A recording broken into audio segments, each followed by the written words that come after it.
Another player that Roy Williams coached as an assistant in North Carolina, a guy by the name of Sam Perkins. You know what? When we talked to Sam, he knew about this Jordan fella long before the NBA did. Yeah, we did, and the introduction was pretty cool. I mean, Dean Smith had everybody under control, and he recruited – I think he recruited different people all the time just to mesh together so we can kind of, get along and all that stuff, play together. But when Michael came, it was a little different. Hey, I want to go back to before your sophomore year when Sports Illustrated comes in and wants to make the cover photo. And it's you and James and Jimmy and Matt and Coach Smith. And everybody kind of, says, well, wait a second, what about the freshmen? What do you remember about the photo shoot? And ultimately, were you surprised that Michael wasn't on that cover?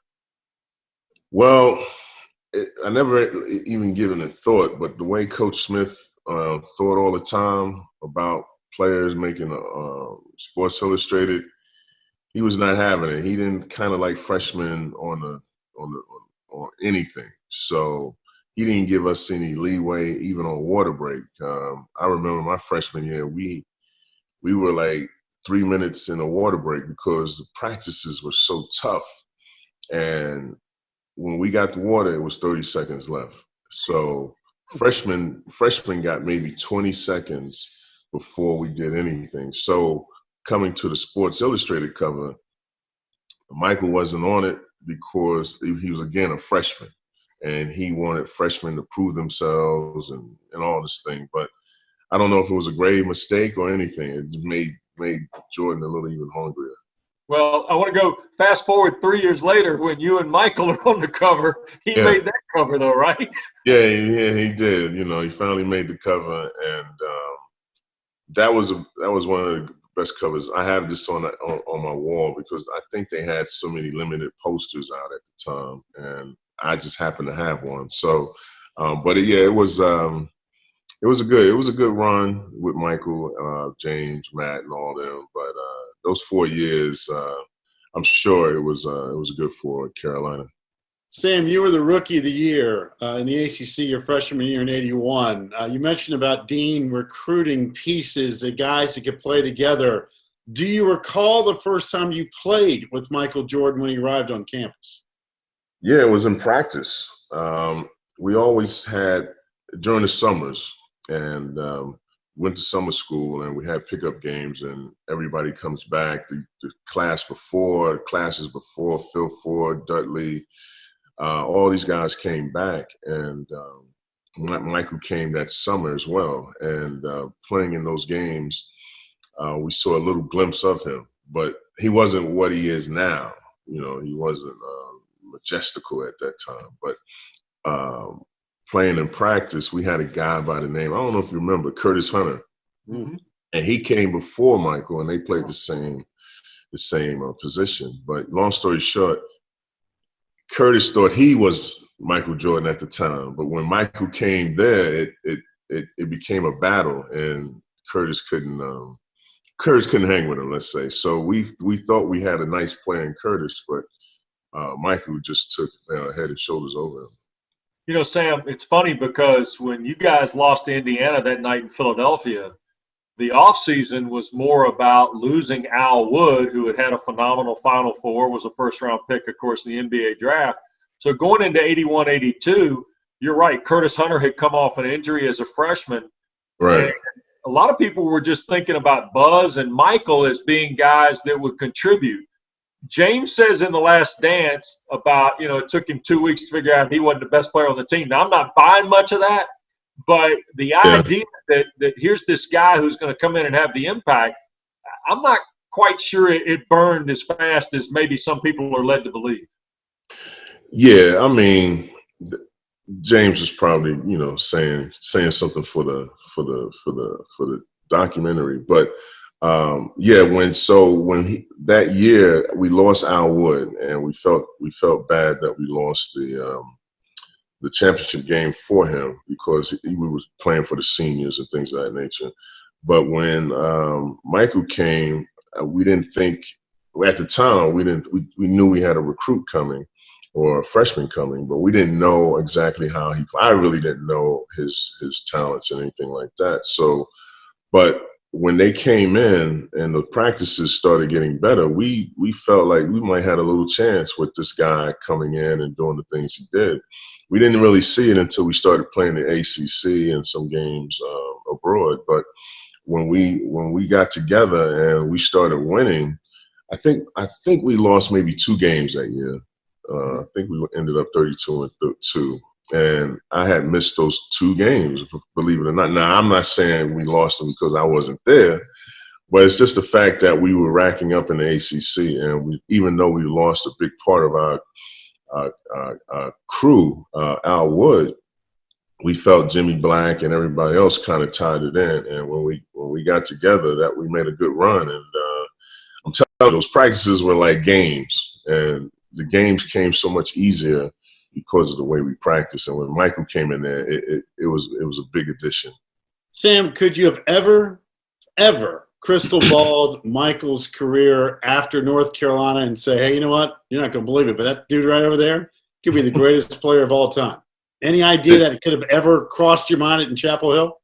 Didn't see it. I mean, we knew he was talented. You know, there's guys that, you know, play well, that do well and have a good college career. But with Michael being the greatest player, I think he is, along with Kareem and all those guys. I'm mentioning him with people who are legendary, you know.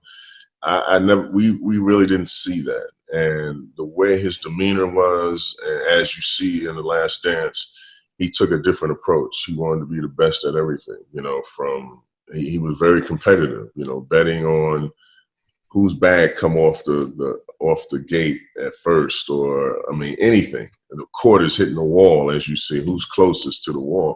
I mean, that's how his spirit was. And you just didn't know that. If you knew that back then, you would probably, you know, be like him as well. But we had all different approaches to the game, but his approach was so different to the point where his mentality, he was trying to challenge and kill everybody. And that's how he was a little bit in college, but not that overall veracity that he had as NBA. All right, you played him not only as a college teammate, you played against him in the league.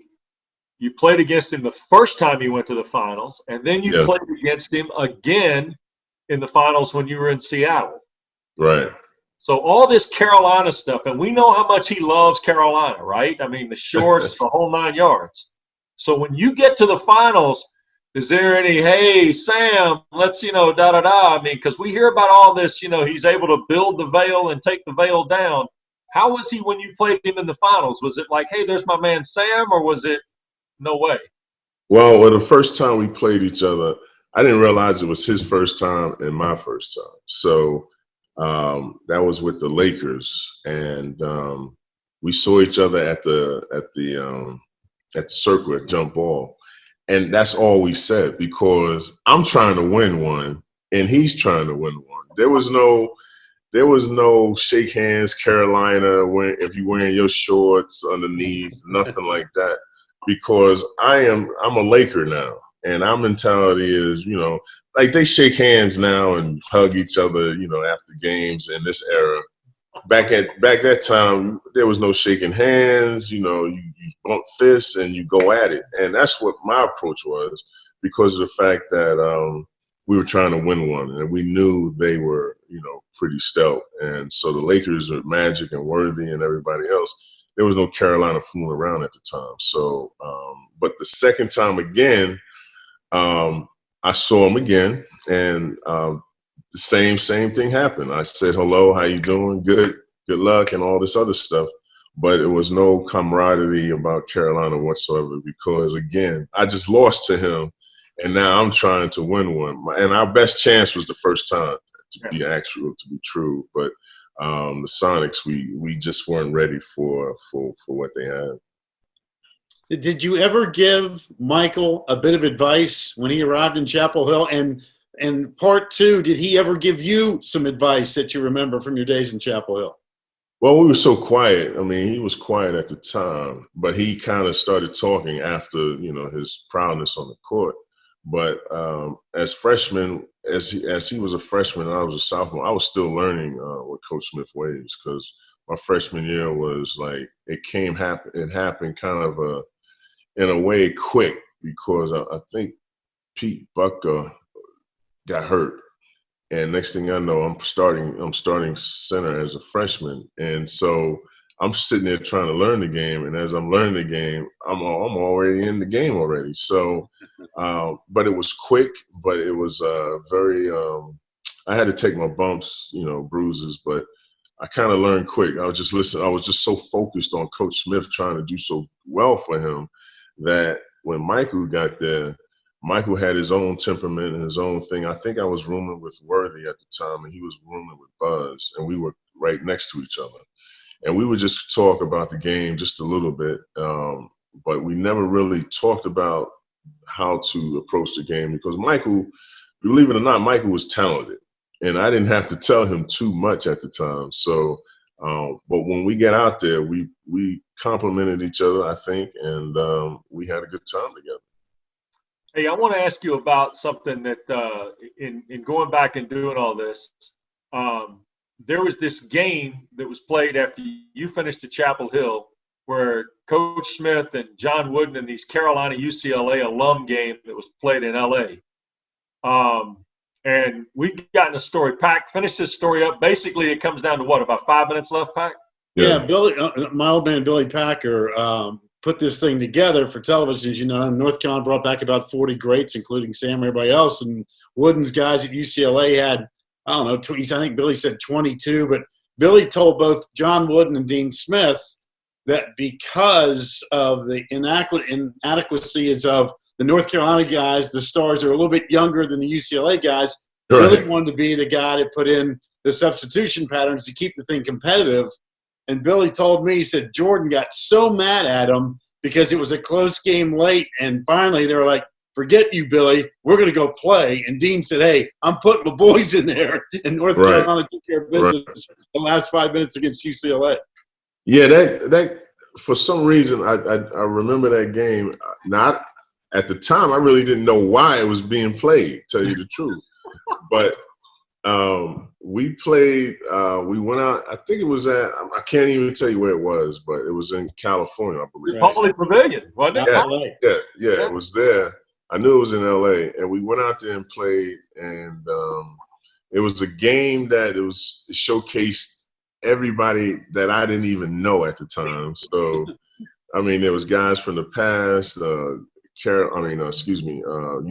had all their players. And I'm looking at these players like, who are these guys? But I quickly found out who they were, and John Wooden, of course. But that game was nostalgic. They talk about it. A friend of mine, Marcus Johnson, he talks about that game all the time. He was a commentator for the Sonics, and he talked about that game. We talked about that a long time ago. But that was a game for the ages, because I guess – I don't even know what it was. I don't know what the reason was. Like, we was raising money or raising for charity. I have no idea. But all I know, I was there playing in that game, and I didn't know all the politics. I didn't know all that was going on, what you just mentioned. But we had a good time. I actually had a good time in West. I think it was Westwood, where it was. So it was a good game. It was a good thing for the two top coaches of the game playing against each other. I think Billy said that Jordan was so mad at him because he said, man, we should be killing these guys. Why is this game even close? And finally Dean said, hey, Worthy, Jordan, Perkins, go get them down the stretch. And that was the end of that deal. Yeah, it was a good game. And I remember that because everybody talks about it. But for the life of me, at the time, I was like, why are we playing this game? I didn't know why we